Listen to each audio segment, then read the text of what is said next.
नमस्कार विद्यार्थी मित्रांनो. आजच्या भागामध्ये आपण कृष्णा नदी खोरे याविषयी माहिती पाहणार आहे. मागच्या भागामध्ये आपण गोदावरी खोरे आणि भीमा खोरे आणि तसंच त्यांच्या उपनद्या यांविषयी माहिती पाहिलेली आहे. आजच्या भागामध्ये आपण महाराष्ट्र पठारावरील दक्षिणेकडील जी नदी आहे कृष्णा नदी किंवा कृष्णा नदी खोरे याच्यामध्ये येणाऱ्या ज्या उपनद्या आहेत त्या उपनद्यांची माहिती पाहणार आहे. आपण जर पाहिलं तर कृष्णा नदी आहे ही महाबळेश्वर या ठिकाणी काय करते, उगम पावते आणि मग ही महाराष्ट्र पठारावरील दक्षिणेकडील नदी आहे. बरोबर ना? आपण कृष्णा नदी खोरे मग त्या कृष्णा नदी खोऱ्यामधल्या किंवा कृष्णा नदीच्या ज्या उपनद्या आहेत या उपनद्यांची माहिती सुद्धा पाहणार आहे. आता सर्वात अगोदर जर आपण पाहिलं गोदावरी खोऱ्यानंतरचं जे सर्वात मोठं खोरं आहे ते कृष्णा खोरं आहे महाराष्ट्र पठारावर. बरोबर. याच्यामध्ये जर आपण पाहिलं तर बघा कृष्णा खोरं जे आहे या कृष्णा नदीचा उगम महाबळेश्वर या ठिकाणी होतो. जर आपण पाहिलं की कृष्णा नदी जी आहे या कृष्णा नदीची लांबी 1401 किलोमीटर इतकी आहे. किती आहे? 1401 किलोमीटर इतकी हिची लांबी आहे. आणि जर आपण महाराष्ट्राचा विचार केला तर महाराष्ट्रामध्ये ती 282 किलोमीटर इतकी आहे. किती आहे? 282 किलोमीटर इतकी तिची लांबी आहे. महाराष्ट्रामध्ये ती सातारा, सांगली आणि कोल्हापूरचा जो थोडा भाग आहे त्या क्षेत्रातून ती वाहते आणि 3 राज्यांमधून वाहणारी नदी आहे. 3 राज्यांमधून वाहणारी नदी आहे. महाराष्ट्र, आंध्र प्रदेश आणि कर्नाटक. महाराष्ट्र, आंध्र प्रदेश आणि कर्नाटक या 3 राज्यांमधून ही कृष्णा नदी वाहते. मी सांगितलं एकूण लांबी जी आहे ती एकूण लांबी तिची 1401 किलोमीटर आहे आणि महाराष्ट्रामध्ये ती किती आहे? 282 किलोमीटर आहे. आता कृष्णा नदी जी आहे या कृष्णा नदीच्या आपण उपनद्या ज्या उपनद्या आहेत त्या उपनद्यांची सुद्धा माहिती पाहणार आहे. बघा कृष्णा नदीचा उगम महाबळेश्वर या ठिकाणी होतो. ती 1401 किलोमीटर संपूर्ण तिची लांबी आहे. तर महाराष्ट्रामध्ये ती 200 किती आहे? 82 किलोमीटर आहे. बरोबर ना? मग तिच्या बरोबर तिच्या महत्वाच्या उपनद्या आहेत. या उपनद्यांची जर आपण माहिती पाहिली तर बघा कृष्णा नदीच्या बरोबर वेण्णा ही जी तिची उपनदी आहे तिची लांबी आहे 64 किलोमीटर. ती सुद्धा कुठं महाबळेश्वर या ठिकाणाहून वाहते. आणि कोयना कोयना नदीची लांबी आहे 119 किलोमीटर. ती सुद्धा महाबळेश्वर या ठिकाणावरून वाहतात. म्हणजे बघा कृष्णा नदी तिच्या उपनद्या वेण्णा आणि कोयना या सुद्धा नद्या हिचा उगम जो आहे यांचं उगम स्थान जे आहे ते कोणतं आहे रे? महाबळेश्वर आहे. त्याच्यानंतर जी येरळा नदी आहे या येरळा नदीची लांबी 125 किलोमीटर आहे. ही बघा मस्कोबा डोंगर सातारा या ठिकाणी तातवडे आहे. या ठिकाणी मस्कोबा डोंगराच्या जवळ ही येरळा नदीचं उगम स्थान आहे आणि तिची लांबी किती आहे? 125 किलोमीटर आहे. किती आहे? 125 किलोमीटर आहे. त्याच्यानंतर जर आपण पाहिलं तर वारणा नदी आहे उपनदी. या वारणा नदीचा उगम प्रचितगड या ठिकाणावर होतो. कुठं आहे वारणा नदीचा उगम? प्रचितगड या ठिकाणावरून वारणा नदीचा उगम होतो, लक्षात ठेवा. त्याच्यानंतर जर आपण पाहिलं तर बघा पंचगंगा नदी. आता जी पंचगंगा आहे ही पंचगंगा 83 किलोमीटर आहे महाराष्ट्रामध्ये. किती आहे? 83 किलोमीटर आहे. मग याच्यामध्ये जर आपण पाहिलं तर या पंचगंगा प्रयागराज जर आपण पाहिलं प्रयागराज या ठिकाणीचा उगम आहे. आता पंचगंगा म्हणजे काय की 5 नद्या. मग तिचा जर आपण शॉर्टकट पाहिला तर कुंकातुबोस. आता कुंकातुबोस म्हणजे कोणत्या बघा? कासारी, कुंभी, तुळशी, भोगावती आणि सरस्वती. याला गुप्त नदी, सरस्वतीला गुप्त नदी म्हटलं जातं. आणि या 5 नद्या मिळून पंचगंगा काय होते? तयार होते. हिचा उगम प्रयाग या ठिकाणी होतो, लक्षात ठेवा. प्रयाग या ठिकाणी हिचा उगम होतो. या 5 नदींचा संगम त्याला पंचगंगा असं म्हटलं जातं. कासारी, कुंभी, कुंकातुबोस, कासारी, कुंभी, तुळशी, भोगावती, सरस्वती. सरस्वतीला गुप्त नदी असं म्हटलं जातं, लक्षात ठेवा. त्याच्यानंतर बघा दूधगंगा आहे. या दूधगंगा 70 किलोमीटर इतकी आहे. किती आहे? 70 किलोमीटर आहे. मग दूधगंगा गोळा कारवाडी या ठिकाणी तिचा काय आहे? उगम आहे. त्याच्यानंतर वेदगंगा ही नदी आहे. हनुमंते घाट या ठिकाणी 66 किलोमीटर आहे. वेदगंगा हनुमंते घाट या ठिकाणी तिचा काय आहे रे? उगम आहे. त्याच्यानंतर हिरण्यकेशी नदी आहे. 69 किलोमीटर लांबी आहे तिची. आंबोली घाटात तिचा काय होतो? उगम होतो. त्याच्यानंतर आहे घटप्रभा. घटप्रभा आहे 60 किलोमीटरची. किती? 60. हिरण्यकेशी मी तुम्हाला किती सांगितलं? 69 किलोमीटर. गट प्रवाह 60, तिचं उगमस्थान कोणतं रे? बघा, पारंबोली या ठिकाणी या गटप्रवाहाचा उगमस्थान आहे. त्याच्यानंतर जर आपण पाहिलं तर तिलारी ही जी नदी आहे, तिलारी, या तिलारी नदीचं सुद्धा उगमस्थान काय आहे? आंबोली घाट आहे, लक्षात ठेवा. नंतर बघा, ताम्रपर्णी आहे, तिचं कुठं आहे? चंदगड या ठिकाणी तिचा काय आहे? उगम आहे. मग आता ही जी ताम्रपर्णी नदी आहे, तर ती किती आहे? 60 किलोमीटर या ठिकाणी आहे. मग बघा, महत्वाचं पुढे अजून कोणतं सांगता येईल आपल्याला? येरळा मी सांगितलं तुम्हाला, येरळा ताथोडे या ठिकाणी, मस्कोबा डोंगर, सातारा 125 किलोमीटर इतकी ती आहे. मग या महत्वाच्या ज्या कृष्णा नदी आहे, कृष्णा नदी आणि त्याच्या या महत्वाच्या नद्या आहेत. कोणकोणत्या सांगितल्या बघा मी? कृष्णाच्या या ठिकाणी वेण्णा सांगितली, कोयना, येरळा, वारणा, पंचगंगा, दूधगंगा, प्रयाग, या 5 नद्या एकत्र पंचगंगा असं म्हटलं जातं. कासारी, कुंभी, तुळशी, भोगावती. त्यानंतर हिरण्यकेश आहे, वेदगंगा आहे, घटप्रभा आहे, तिलारी आहे, बरोबर ना? मग या सगळ्या त्या काय आहेत? उपनद्या आहेत. मग या उपनद्या, त्यांच्या लांबी, त्या नदी खोऱ्यावरील धरणे, याविषयी आपण काय करणार आहे? माहिती पाहणार आहे. सगळ्यात महत्वाचं मी तुम्हाला सांगितलं की महाबळेश्वर या ठिकाणी जी आपली नदी आहे कृष्णा नदीचा उगम आहे. संपूर्ण ती 3 राज्यांमध्ये आहे. 1401 किलोमीटर तिची लांबी आहे, बरोबर ना? आणि महाराष्ट्रामध्ये ती किती आहे? मी सांगितलं 282 किलोमीटर इतकी ती आहे. मग आपण एक एक करून या नद्यांची माहिती आज काय करणार आहे? कृष्णा नदी आणि तिच्या उपनद्या, या नद्यांची काय करणार आहे? माहिती आणि त्यांची वैशिष्ट्य सुद्धा काय करणार आहे? पाहणार आहे. बघा, मग कृष्णा नदी, आता कृष्णा नदी मी सांगितलं महाराष्ट्रातील दक्षिणेकडील प्रमुख नदी आहे आणि भारतीय महत्वाच्या नदी प्रणालींपैकी कृष्णा नदी एक प्रमुख नदी आहे. जर आपण पाहिलं दक्षिण भारतीय पठारावर वाहणारी, आणि गोदावरी नंतर मी सांगितलं दुसऱ्या क्रमांकाची मोठी नदी. गोदावरी नंतरचं खोरं काय आहे? गोदावरी नंतर मोठं आहे, बरोबर ना? मोठी नदी आहे. आता तिचा उगम आपण पाहिलं की महाबळेश्वर या ठिकाणी. जिल्हा कोणता आहे रे? सातारा. जिल्हा सातारा, महाबळेश्वर या ठिकाणी कृष्णा नदीचा काय होतो? उगम होतो. जर आपण पाहिलं तर समुद्र सपाटीपासून तिची जी उंची आहे ही किती आहे? 1220 मीटर इतकी आहे. किती आहे? 1220 मीटर इतकी काय आहे? उंची आहे. आता मी सांगितलं बघा तिथं मग अशी 5 नद्यांचा उगम. आता 5 नद्यांचा उगम जर आपण पाहिलं तर महाबळेश्वर या ठिकाणी कृष्णा, त्यानंतर सावित्री, गायत्री, कोयना आणि वेण्णा, या ज्या 5 नद्या आहेत, या 5 नद्यांचा उगम या महाबळेश्वर या ठिकाणी झालेला आहे, लक्षात ठेवा. मग तिचा प्रवाह सांगितला 3 राज्यातून ती काय करते? प्रवास करते. मग महाराष्ट्र, कर्नाटक आणि आंध्र प्रदेश 3 राज्यातून प्रवास करते आणि नंतर ते मग बंगालच्या उपसागराला जाऊन पश्चिम वाहिनी नदी आहे, दक्षिण वाहिनी नदी आहे, तर ती पश्चिम बंगालच्या उपसागराला मच्छलीपट्टणम, कुठं? मच्छलीपट्टणम या ठिकाणी ती मिळते. एकूण लांबी सांगितली 1400 किती आहे? 1 किलोमीटर आहे. आणि महाराष्ट्रामध्ये ती किती आहे? 282 किलोमीटर. सुमारे टक्के जर विचारलं तर ते किती आहे? 22% आहे. महाराष्ट्रामध्ये किती आहे ते? 282 किलोमीटर, 22% इतकी आहे. पुढे बघा, आता त्या खोऱ्याचं म्हणजे कृष्णा खोरे जे आहे त्या कृष्णा खोऱ्याचं क्षेत्रफळ मग 2,59,000 चौरस किलोमीटर इतकं तिचं क्षेत्रफळ आहे. आणि जे खोरं आहे या खोऱ्याच्या एकूण क्षेत्राच्या 11% इतकं कृष्णेचं खोरं आहे. 28,700 चौरस किलोमीटर. राजकीय क्षेत्र प्रामुख्याने मी सांगितलं सातारा, सांगली आणि कोल्हापूरचा काही भाग, बरोबर ना, या जिल्ह्यातून ती वाहते. आता भौगोलिक वैशिष्ट्य जर आपण पाहिलं तर सह्याद्री आणि शंभू महादेव डोंगररांग जे आहे त्या डोंगरा दरम्यान ही कृष्णा नदी वाहते, लक्षात ठेवा. आणि मग जर आपण पाहिलं तर काही भागामध्ये नदी खोल दऱ्यांमधून काय करते? वाहते. मग तिच्या जो परिसर आहे हा परिसर बघा, चिकोडी, पन्हाळा, ज्योतिबा परिसरात ती बंदिस्त आहे.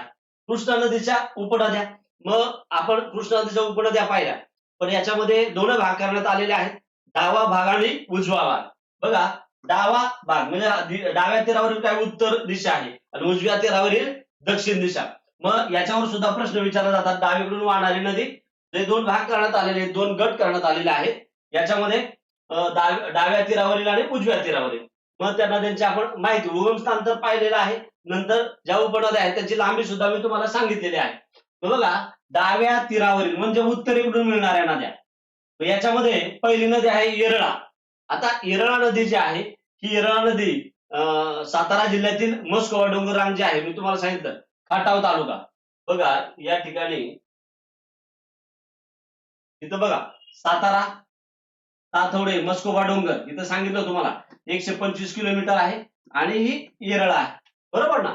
तर या ठिकाणी जर आपण पाहिलं तर कुठून येते, कोणत्या दिशेकडून येते? उत्तरेकडून. कुठून आहे? उत्तरेकडून आहे, बरोबर ना. तुमच्या तिथं लक्षात येईल. बघा डाव्या तीरावर उत्तरेकडून म्हणजे वरच्या साईडने ज्या येणाऱ्या नद्या आहेत त्यामध्ये येरळा नदी, सातारा जिल्हा, मस्कोबा डोंगररांग आणि तालुका कोणता आहे रे? खटाव तालुका आहे, बरोबर.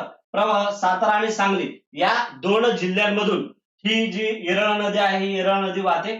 आणि येरळा ही कृष्णेची महाराष्ट्रातील सर्वात लांब डाव्या बाजूची उपनदी आहे. महाराष्ट्रातील सर्वात लांब डाव्या बाजूची उपनदी आहे कृष्णेची, कोणती रे? येरळा. किती किलोमीटर सांगितलं? 125 किलोमीटर आहे. आणि हिच्या काठावर वडूज, सातारामधील वडूज हे गाव आहे, लक्षात ठेवा. संगम सांगली जिल्ह्यामधील ब्रह्मनाळ जवळ. संगम कुठं होतो? सांगली जिल्ह्यातील ब्रह्मनाळ या ठिकाणी कृष्णेला ती काय जाऊन मिळते, लक्षात ठेवा. आता पुढचे आहे भीमा. आता भीमा नदीची आपण माहिती पाहिलेली आहे, भीमाशंकर पुणे, बरोबर ना. आणि याची तांत्रिकदृष्ट्या कृष्णेची उपनदी असली तरी मी सांगितलं ती महाराष्ट्रात ती स्वतंत्र नदी म्हणून काय केली जाते रे? ओळखली जाते.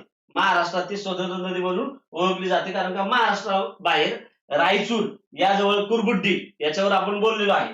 रायचूर कुरबुड्डी या ठिकाणी ही नदी कृष्णेला मिळते आणि त्यामुळे तिचा स्वतंत्र अभ्यास, भीमा नदीचा काय केला जातो? स्वतंत्र अभ्यास केला जातो. ती महाराष्ट्रात कृष्णेला मिळतच नाही. ती कुठे जाऊन मिळते? कर्नाटक या राज्यामध्ये कुरबुड्डी हे ठिकाण आहे. या कुरबुड्डी ठिकाणी त्या ठिकाणी जाऊन ती काय करते? मिळते, लक्षात ठेवा. पुढं आता डाव्या तीरावरील झाल्या, उजव्या तीरावरील बघा इथं कोयना, वेण्णा इथं तुमच्या लक्षात येईल, लक्ष द्या. इथं आपण पाहिलं बघा या ठिकाणी आता उत्तरेकडे मी म्हटलो, बरोबर ना. उत्तरेकडे आता यामध्ये जर आपण पाहिलं बघा वेण्णा दिसते का इथं, कोयना या नद्या आहेत. यांची सुद्धा तुम्हाला मी जे संगम हे आहे उगमस्थान आणि लांबी सांगितलेली आहे, बरोबर ना. आता बघा कोयना नदी, महाबळेश्वर, बरोबर ना. एलिफंटा पॉइंट जवळ महाबळेश्वर या ठिकाणी तिचं उगमस्थान आहे आणि तिची जी लांबी आहे ही लांबी 119 किलोमीटर आहे. किती आहे? 119 किलोमीटर आहे. या ठिकाणी मी सांगितलं बघा महाबळेश्वर, कोयना आणि किती आहे रे? 119 किलोमीटर इतकी तिची काय आहे? लांबी आहे. वैशिष्ट्य आता महत्वाचं, कोयना नदीला महाराष्ट्राची भाग्यलक्ष्मी म्हटलं जातं. काय म्हटलं जातं रे? महाराष्ट्राची भाग्यलक्ष्मी म्हटलं जातं, कारण यावर कोयना नदी जलविद्युत काय आहे? प्रकल्प आहे. कोयना नदी जलविद्युत प्रकल्प आहे आणि जो जलाशय आहे या जलाशयाला शिवसागर हे नाव देण्यात आलेलं आहे. कोयना नदीचा जो जलाशय आहे त्याला काय म्हटलंय? शिवसागर असं म्हटलेलं आहे. सातारा जिल्ह्यातील कराड म्हणजे त्याला आपण प्रीती संगम येथे कृष्णा आणि कोयना यांचा काय होतो? संगम होतो. म्हणजे कोयना कृष्णाला मिळते, कृष्णा आणि कोयनांचा काय होतो? संगम. त्याला प्रीती संगम असं म्हटलं जातं. कराड सातारा जिल्ह्यातील कराडमध्ये त्यांचा संगम होतो, त्याला प्रीती संगम असं म्हटलं जातं, कृष्णा आणि कोयनाचा, बरोबर. त्यानंतर आहे वेण्णा नदी, तिचं सुद्धा उगम कुठे आहे? महाबळेश्वर. या नदीवर प्रसिद्ध जर आपण पाहिलं तर लिंगमळा जो धबधबा आहे तर या वेण्णा नदीवर आहे लिंगमळा धबधबा. सातारा शहराजवळ जे कनेर नावाचं धरण आहे ते याच नदीवर आहे. कुठल्या? वेण्णा नदीवर आहे, वेण्णा नदीवर. आणि या काठात म्हणजे वेण्णा नदीच्या काठावर मेढे शहर आहे, लक्षात ठेवा. लक्षात ठेवा, याच्यावर प्रश्न विचारला होता. मेढे जावळी जवळ आहे. आणि सातारा जवळील माहुली या ठिकाणी वेण्णा नदी कृष्णेला मिळते. सातारा जिल्ह्यातील माहुली या ठिकाणी ही वेण्णा नदी कुठे मिळते रे? कृष्णेला मिळते. पुढची महत्वाची नदी वारणा नदी. आता वारणा नदी जर आपण पाहिलं तर दोन जिल्ह्यांमध्ये तिच्या सीमा आहेत. सह्याद्रीतील जो प्रचितगड आहे या प्रचितगड म्हणजे सांगली कोल्हापूर सीमेवर आहे. या प्रचितगड या ठिकाणी तिचा उगम आहे आणि तिची जर नैसर्गिक सीमा पाहिली तर दोन जिल्ह्यांमध्येच आहे. सातारा आणि सांगली आणि कोल्हापूर. कोणते आहे? सांगली आणि कोल्हापूर या जिल्ह्यांची नैसर्गिक सीमा ती काय करते रे? निश्चित करते. आणि यावर महत्वाचं चांदोली धरण आहे. वारणा नदीवर कोणतं धरण आहे रे? चांदोली धरण आहे. आपण पाहणार आहे कोणकोणत्या नदीवर कोणकोणती धरणं आहेत, कोणत्या जिल्ह्यांमध्ये आहेत. मग संगम कुठं होतो? सांगली जिल्ह्यातील हरिपूर या ठिकाणी ही कृष्णेला जाऊन मिळते. वारणा नदी कुठं मिळते? हरिपूर या ठिकाणी सांगली जिल्ह्यात कृष्णेला जाऊन मिळते. पुढे आहे पंचगंगा नदी. आता पंचगंगा मी सांगितलं, कुंका तुबोस, बरोबर ना? काय सांगितलं? कुंका तुबोस, कुंभी, कासारी, नंतर तुळशी, सरस्वती आणि भोगावती. या ज्या 5 नद्या आहेत, या 5 नद्यांच्या प्रवाहाला काय म्हटलं जातं रे? पंचगंगा असं म्हटलं जातं. आणि सरस्वतीला गुप्त नदी म्हटलं जातं. सरस्वतीला काय म्हटलं जातं रे? गुप्त नदी म्हटलं जातं. संगमस्थळ कोल्हापूर जिल्ह्यातील प्रयाग चिखली येथे या नद्या काय येतात रे? या 5 नद्या एकत्र येतात, लक्षात ठेवा. आणि त्याला तिथून पुढे काय म्हटलं जातं? पंचगंगा या नावाने ओळखलं जातं. कुंभी, कासारी, भोगावती, तुळशी आणि सरस्वती. सरस्वती गुप्त नदी या 5 नद्या एकत्र येतात. या प्रयाग चिखली जिल्हा कोणता रे? कोल्हापूर या ठिकाणी मिळतात. तर तिथून पुढे त्यांना तिला पंचगंगा या नावाने काय केलं जातं रे? ओळखलं जातं, लक्षात ठेवा. आता महाराष्ट्राची ऐतिहासिक राजधानी म्हणजे कोणती? कोल्हापूर. आणि मँचेस्टर कशाला म्हटलं जातं? महाराष्ट्राचे मँचेस्टर इचलकरंजी. कशाला म्हटलं जातं? इचलकरंजी. ही जी शहर आहेत, ही शहर या पंचगंगा नदीकाठी आहे. पंचगंगा नदीकाठी आहेत, ते लक्षात ठेवा. आता कृष्णेसह संगम कोल्हापूर जिल्ह्यातील नरसोबाची वाडी, त्याला नृसिंह वाडी असं म्हटलं जातं. या ठिकाणी तिचा काय आहे? संगम आहे कृष्णेला, बरोबर ना? पंचगंगेचा कुठे? नृसिंह वाडी, नरसोबाची वाडी या ठिकाणी, लक्षात राहू द्या. दूधगंगा आणि वेदगंगा. दूधगंगा हिचा उगम सिंधुदुर्ग जिल्ह्यामध्ये भोकारवाडी, भोलाकारवाही, भोलाकारवाही या ठिकाणी तिचं उगमस्थान आहे. आणि यावर काळम्मावाडी, लक्षात राहू द्या. कोणतं धरण आहे रे? दूधगंगेवर काळम्मावाडी हे धरण आहे. आणि कोणत्या जिल्ह्यात? भोलाकारवाही या सिंधुदुर्ग जिल्ह्यातील भोलाकारवाही या ठिकाणी तिचं उगमस्थान आणि यावर काळम्मावाडी हे धरण आहे. नंतर वेदगंगा नदी उगम कोल्हापूर जिल्हा जो आहे, या कोल्हापूर जिल्ह्या ठिकाणी हनुमंत घाट आहे, या ठिकाणी उगमस्थान आहे. आणि ही दूधगंगेची उपनदी असून ती पुढे कर्नाटक राज्यात कृष्णेला काय होत जाते? मिळते. पुढची नदी आहे घटप्रभा नदी. तिचा उगम सुद्धा सिंधुदुर्ग जिल्ह्यात पारंबोली म्हणजेच आंबोली घाट जो आहे, त्या आंबोली घाटात या घटप्रभा या नदीचं उगमस्थान आहे. उपनद्या हिरण्यकेशी आणि ताम्रपर्णी या तिच्या काय आहेत रे? उपनद्या आहेत. आणि हिचा जो संगम आहे, हा संगम कर्नाटक राज्यातील विजापूर जिल्ह्यात चिंबळी, कर्नाटक राज्यातील विजापूर जिल्ह्यात चिंबळी जवळ ही कृष्ण जाऊन काय होते? मिळते. कोणती नदी? घटप्रभा नदी. बघा, या महत्वाच्या आपण काय पाहिलं मग? नद्या पाहिल्या, बरोबर ना? आता हे संगमस्थान, कृष्णा उपनद्या त्यांचं संगमस्थान या ठिकाणी ती आकृती देण्यात आलेली आहे. याच्यामध्ये जर आपण पाहिलं तर माहुली आहे, कराड आहे, ब्रह्मनाळ आहे, हरिपूर आहे. बघा, नरसोबाची वाडी तुम्हाला सांगितलं. नंतर प्रयाग, त्या 5 बघा, या 5 नद्या ज्या आहेत त्यांचा संगम प्रयाग, बरोबर ना? नरसोबाची वाडी मी सांगितलं, दूधगंगेचा संगम आहे. इथं ब्रह्मनाळ आहे, हरिपूर, कराड, माहुली. या ठिकाणी या ज्या नद्या आहेत, या नद्यांचं काय आहे रे? संगम स्थळ हे आहे, लक्षात ठेवा. आता बघा, कृष्णा नदी उपनद्या आणि त्यांची लांबी आणि उगमस्थान आपण पाहिलेलं आहे. तोंडी सांगितलं होतं. तर आता एक एक करून पाहू. कोयना नदी उगमस्थान कुठे आहे? महाबळेश्वर, सातारा जिल्ह्यामध्ये. संगमस्थळ कुठं होतं त्याचं? कराड, सातारा. महाराष्ट्रातील लांबी किती आहे? 119 किलोमीटर आहे. त्याच्या पुढची नदी वारणा, प्रचितगड, सांगली, कोल्हापूर सीमेवर, बरोबर ना? संगमस्थळ कृष्णेसह कुठे आहे तिचं? बघा, वारणा, कृष्णा, हरिपूर, सांगली. महाराष्ट्राची लांबी 150 किलोमीटर. आता संगमस्थळ म्हटलं तर लक्षात राहू द्या, या ठिकाणी कृष्णा कोयना, कृष्णा वारणा, कृष्णा पंचगंगा असं लक्षात ठेवायचे, बरोबर ना? मग कृष्णा नदी आणि उपनद्या त्यांचं संगमस्थळ दिलेलं आहे. मग प्रचितगड, वारणा नदी, प्रचितगड, हरिपूर, सांगली आणि 150 किलोमीटर आहे. किती आहे? 150 किलोमीटर आहे. त्याच्यानंतर पंचगंगा नदी आहे, 5 नद्या, कुंका तुबोस, प्रयाग चिखली, कोल्हापूर जिल्ह्यात तिचं उगमस्थान आहे. आणि आपण पाहिलं नृसिंहवाडी, नरसोबाची वाडी त्याला म्हटलं जातं, कोल्हापूर जिल्ह्यामध्ये. आणि ही जी पंचगंगा आहे तिची तिथून पुढे लांबी किती आहे? 81 किलोमीटर इतकी आहे. येरळा नदी, मस्कोबा डोंगर, सातारा या ठिकाणी वर साईडला होता बघा, सातारा. आणि ब्रह्मनाळ, सांगली या ठिकाणी कृष्णा येरळा एकत्र येतात. आणि या येरळाची लांबी किती आहे रे? 125 किलोमीटर इतकी आहे. त्याच्यानंतर वेण्णा नदी आहे, महाबळेश्वर, सातारा या ठिकाणी तुझा उगम आहे. संगमस्थळ कुठे आहे? कृष्णा आणि या वेण्णाचा माहुली, सातारा या ठिकाणी. आणि तिची लांबी जी आहे, ती लांबी किती आहे? 64 किलोमीटर आहे. किती आहे? 64 किलोमीटर. त्यानंतर आहे दूधगंगा, भोलाकरवाही, सिंधुदुर्ग या जिल्ह्यामध्ये जो उगमस्थान आहे. आणि संगम कृष्ण बरोबर बेलगाव जवळ कर्नाटक या ठिकाणी. महाराष्ट्रात ती 77 किलोमीटर इतकी वाहते. किती वाहते? 77 किलोमीटर.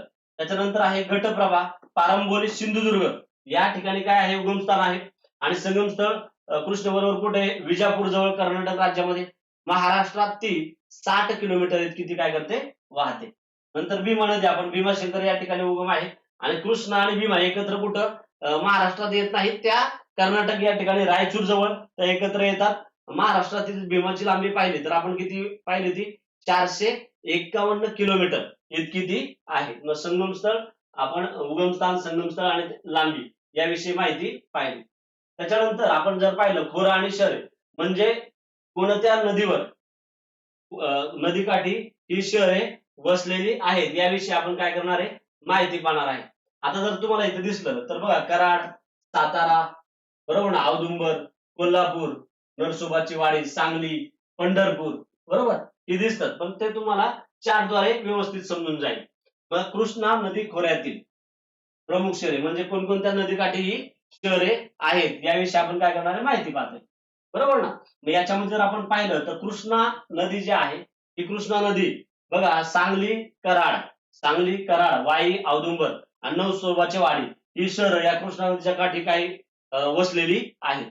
त्याच्यानंतर आहे पंचगंगा नदी. मग पंचगंगा जर आपण पाहिलं तर बघा, कोल्हापूर, इचलकरंजी, कुरुंदवाड ही जी आहे ही पंचगंगा नदीवर आहे.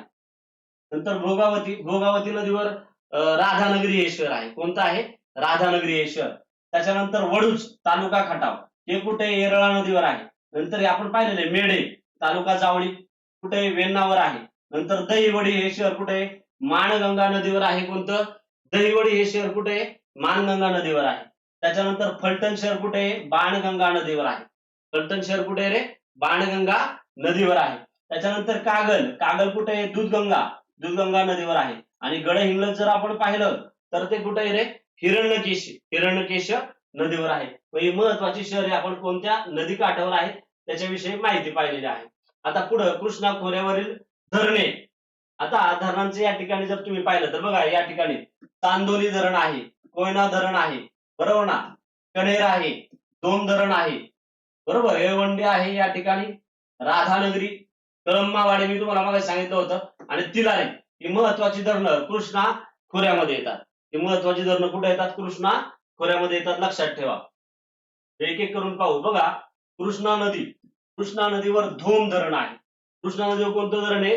धोम धरण आहे. सातारा जिल्हा येतो. कोणता जिल्हा येतो? सातारा जिल्हा, वाई तालुक्यामध्ये या ठिकाणी किंवा वाईमध्ये हे धोम धरण आहे. आणि कृष्णा नदीवरील हे काय आहे रे? मुख्य धरण आहे. कृष्णा नदीवर काय आहे? मुख्य धरण आहे. त्याच्यानंतर येतं कोयना, सगळ्यात महत्वाचं कोयना नदी. कोयना नदीवर कोणतं धरण आहे? कोयना, सातारा, पाटण तालुक्यामध्ये. जर आपण पाहिलं तर कोयना धरणचा जो जलाशय आहे या जलाशयाला शिवसागर असं म्हटलं जातं. तसंच त्याला महाराष्ट्राची भाग्यलक्ष्मी म्हटलं जातं. काय म्हटलं जातं? महाराष्ट्राची भाग्यलक्ष्मी म्हटलं जातं. नंतर वेण्णा नदी आहे. वेण्णा नदीवर कणेर धरण आहे सातारा जिल्ह्यामध्ये. सातारा शहराला पाणी पुरवठा करण्याचं काम हे कणेर धरण करतं, लक्षात ठेवा. नंतर वारणा नदी या ठिकाणावर चांदोली धरण आहे. कोणतं धरण आहे? चांदोली धरण आहे. सांगली, कोल्हापूर या जिल्ह्यामध्ये येतं.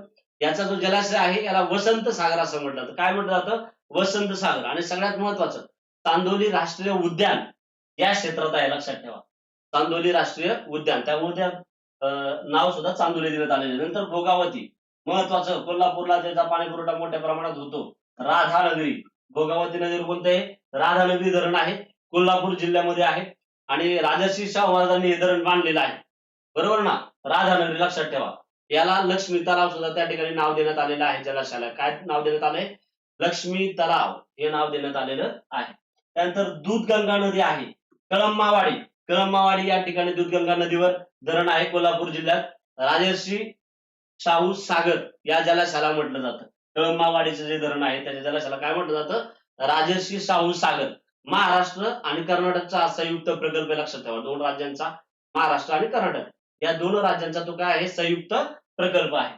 त्यानंतर तुळशी नदीवर तुळशी धरण आहे कोल्हापूर जिल्ह्यात. राधानगरी अभयारण्याजवळ जर आपण पाहिलेलं हे वसलेलं हे काय आहे? धरण आहे, तुळशी धरण. नंतर येळा नदीवर येरवंडी धरण आहे सातारा जिल्ह्यात. खटाव तालुक्यातील महत्वाचा प्रकल्प या नदीवर आहे, धरणावर आहे. कोणता? येरवंडी. आणि शेवटचा आहे तिल्लारी धरण, कोल्हापूर जिल्हा, महाराष्ट्र आणि गोवा या दोन राज्यांचा हा काय आहे? संयुक्त प्रकल्प आहे. मग ही महत्वाची नद्या धरणं, जिल्हा आणि त्यांची महत्वाची आपण काय पाहिली वैशिष्ट्ये आपण काय केलेली आहेत पाहिलेली आहे. मग बघा आता आपण कृष्णा नदी, तिच्या उपनद्या, त्यावरील धरणे, काठावरील शहरे आणि जलाशयांची नावं, तसंच त्यांचं उगमस्थान, त्या नद्यांची लांबी व संपूर्ण कृष्णा खोरे आणि उपनद्यांची संपूर्ण काय केली या भागामध्ये आपण काय केलेली आहे माहिती पाहिलेली आहे.